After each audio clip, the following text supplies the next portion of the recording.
Hello again, everybody. Now let's continue on with problem solving. Again, we're not going to do problem 8 because that's not the same. We're going to do problem number 10.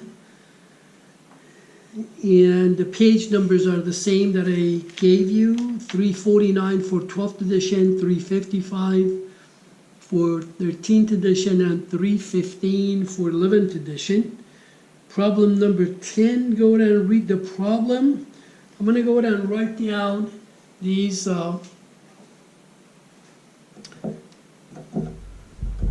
values for n. Let's see, they say that the sample size is 80 household. I don't want to read the problem out to you because I'm trying to be efficient with my timing.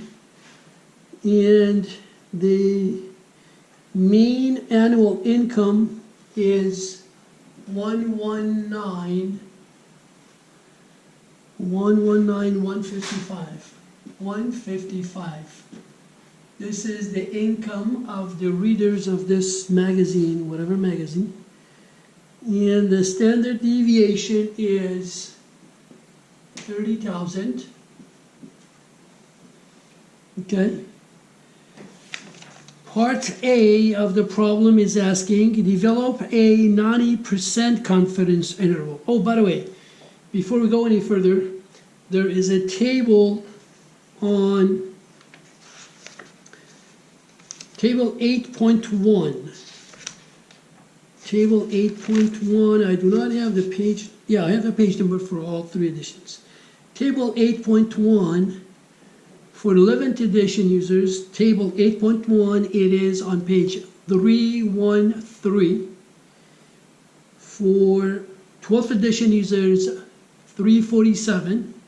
And 13th edition users on page 351. Some 13th edition users, they have it on page 353. Table 8.1. This table is giving you the value for alpha over 2 for 90%, 95%, and 99%. All right? For 90%, it is for alpha over 2, z sub alpha over 2, z sub alpha over 2 for 90%. For 90%, it is 1.645. For 95%, I did it for you, it is 1.96. And for 99%, it is 2.576. Some textbooks, 0.576. Some textbooks, they use 2.58.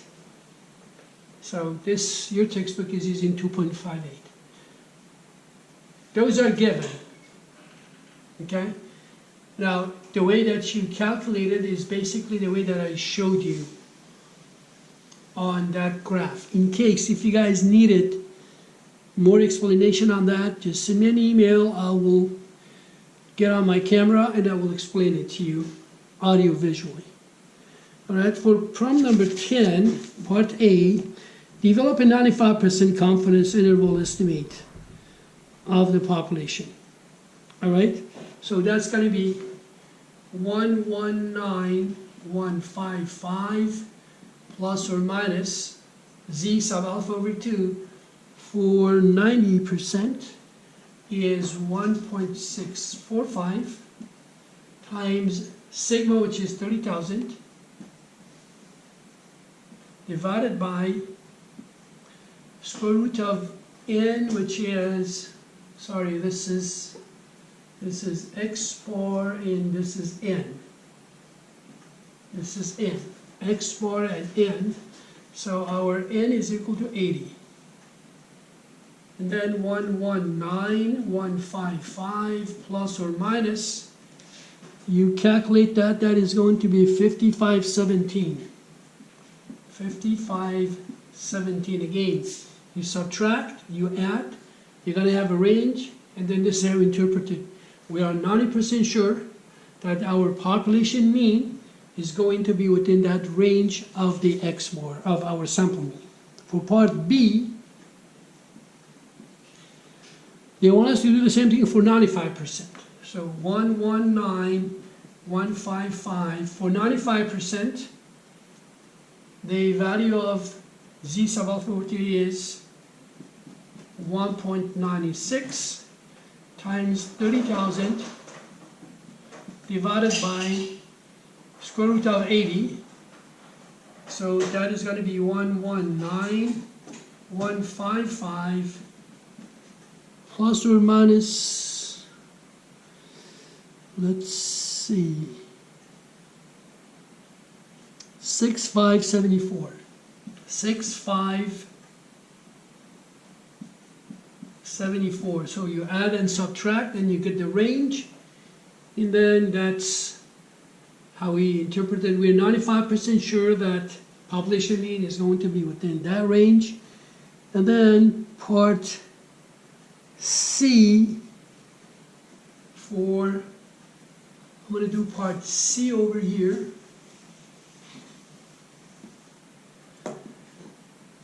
So for part C, 119,155 plus or minus 2.576, or you can do 2.58, doesn't matter.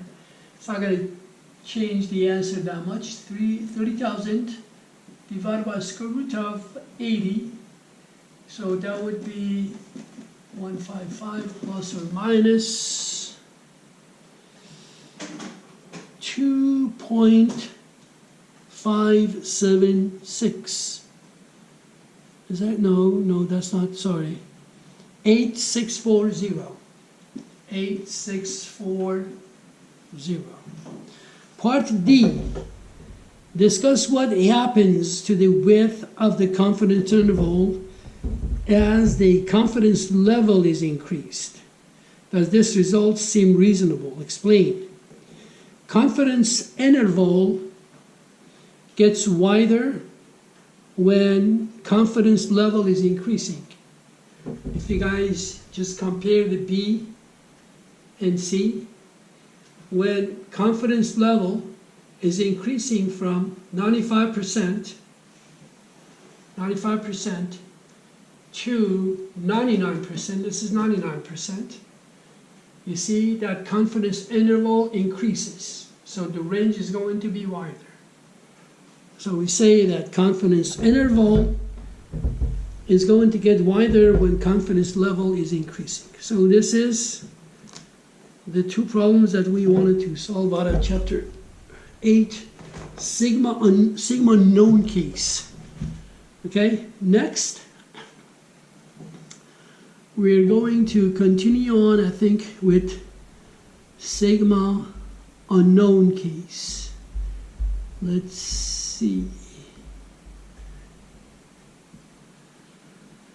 Yeah, on slide number 15, they're talking about sigma unknown case. And with the sigma unknown case, we're going to use this formula. For sigma unknown case, we're going to use sigma unknown. We're going to use x bar plus or minus t sub alpha over 2 times s divided by square root of n. T is known as degrees of freedom, which refers to the number of independent pieces of information that goes into computation of S. Refers to the number of values, pieces of information and values that goes into computation of lowercase s. You don't really have to know what that is. This is basically similar to the sample size. This is basically similar to the number of samples that you have, and the degree of freedom, Degree of freedom, sorry, I take that back. Degree of freedom is the same as sample size. All right, it's the same as sample size. And then what is the t? T is the related value of the sample size out of the t distribution table. T is very similar to z, that is related to the sample size out of the degree of freedom table. I don't have the degree of freedom table with me here. Let me go to the book and see how we can, if I can. Here is the degree of freedom table for 11th edition users, page 980. For 12th edition users, page 976. For 13th edition users, page 978. Here is the degree of freedom table. All right. Degree of freedom, this is the same as your sample size. Okay, so 1, 2, 3, 4. As the sample size degree of freedom is increasing, the value of your t is going to get decreased. As the value of the t is decreasing, when the value of the t is decreasing, you're going to have more normal distribution shape. I don't know how many of you guys remember the characteristic of normal distribution shape. When the standard deviation is increasing, the height of the bull curve gets smaller. When the standard deviation is decreasing, the shape gets taller. So smaller standard deviation gives us taller shape, that means more normality. And the higher standard deviation gives us flatter shape, less normal distribution shape. It's opposite with the t. When the t is getting smaller, that means we are going to have more normal distribution shape. When t is getting larger, then we have a more dispersion and less normal distribution shape. Now, one thing that you have to pay attention to in here, whenever we are going to deal with a sigma unknown case and we're going to find out what the t is, all right, if we are going to take that t out of the table, of the t distribution degree of freedom table, to plug it into formula and calculate the margin of error for sigma unknown case. Say this one more time. I know that this is recorded, but I think this is a habit of being a teacher. Whenever we're going to take the t from the degree of freedom table or t distribution table, to plug it into formula to calculate the margin of error, we always, when we go to degree of freedom, to find degree of freedom, that means to locate the sample size, we always use n minus 1.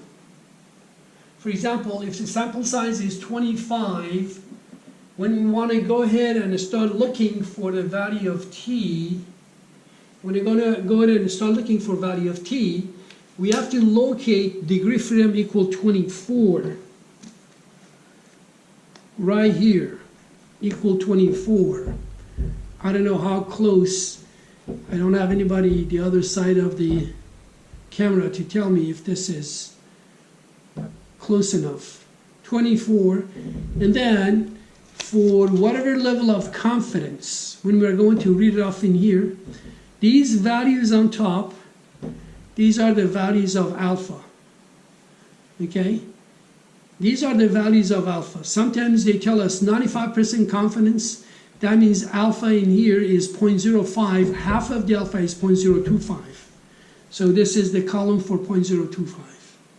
And then go down, for example, across from 24 where they cross, then that is going to be our t value. Okay? Now, whenever you're going to find the t off the table, to plug it into the formula, to solve the problem, we always do n minus 1 for degree of freedom. When However, we don't have to use the t in the formula in order to calculate the margin of error. Because sometimes you are asked to find the t-value for 95% confidence and sample size equal to 15. You just have to go ahead and read it from the table. If this is the question, because we don't want to use that t to solve problem, then we don't do n-1. For example, in here, if I say degree of freedom or sample size equal to 10 for 95% confidence interval, what is the t-value? Okay? What is the t-value? It's going to be, so degree of freedom is going to be 9. Under the column, if 95% confidence level, that means alpha equal to 0.05. Half of the alpha is 0.025. So we go under the column 0.025, then the value is going to be 2.262 for our t. And that's the one with that black mark right there. I wish I had somebody on the other side helping me. But I hope that this just works fine. So I don't want to make you guys dizzy by moving this back and forth, but I'm trying to see if you guys can see what I'm talking about. So 9, and then under the column 0.025, that's the value of t, which is 2.262. Now, if we wanted to use this value to calculate the margin of error, then we do n-1 for, if it was for calculating the margin of error, if n is 10, and if n is 10, then we go to 9. If we wanted to use this t to find the margin of error, n is equal to 10, we go to 9, and then under 0.025, half of the alpha. If we didn't have to use this t in this formula to calculate margin of error, then we don't do n-1. We just go across that 10. In this example, the value is going to be the one under that black mark, 2.228. 2.228. I hope that you guys can read it like this. All right? Okay. On slides number 16 and 17, there are some characteristics, and 18 about the t distribution. And I would like for you guys to read those. As the value of degree of freedom is increasing, the value of the t decreases. We already talked about that. In slide number 21, he has the formula for you guys. And then the example is coming up about those. I don't know how many of you guys remember those apartment rents from chapter 2 and 3.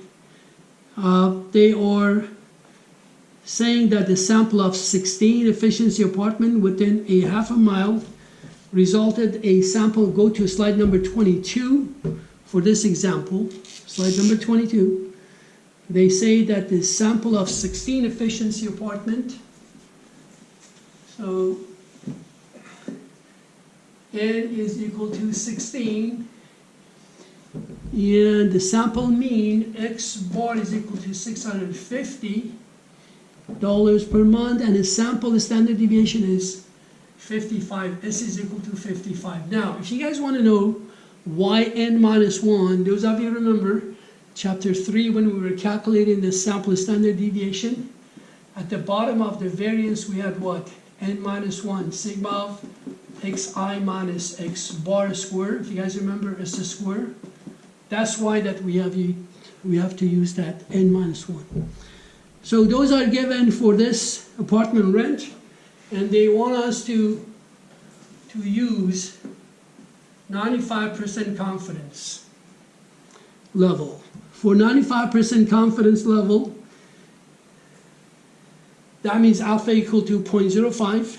If you go to the table under the column 0.025 and across from 15, n minus 1, 15, so t sub alpha over 2 would be equal to 2.131.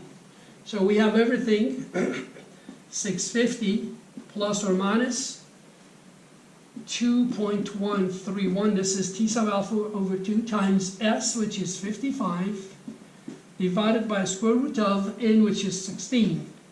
So 650 plus or minus, I'm passing 20 minutes, that is going to be plus or minus 29.3. This is on slide number 25. Goodbye until next video.